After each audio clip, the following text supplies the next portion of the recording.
દાહોદ જિલ્લાના લીમખેડામાં ચાઇનીઝ દોરીને કારણે બાઇક સવાર એક યુવક ગંભીર રીતે ઘાયલ થયો છે. ખાખરી ડુંગરીના બે યુવકો મોટરસાયકલ પર લીમખેડા તરફ આવતા હતા ત્યારે અચાનક ચાઇનીઝ દોરી આવી જતા આ ઘટના બની હતી. ચાઇનીઝ દોરીથી ઘાયલ થયેલા યુવકનું નામ રાજેશ ડાંગી છે.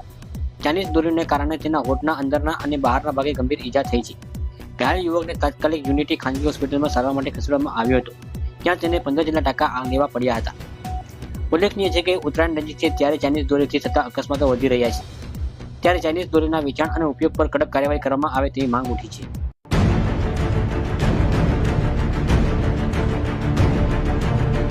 અમારું ગામ ખાખરી ડુંગરી છે.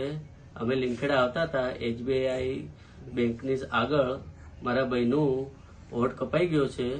અમે તરત જ યુનિટી દવાખાને જઈને તરત જ સારવાર લીધી. શેના કારણે હોઠ કપાઈ ગયા છે? ચાઇના દોરીથી.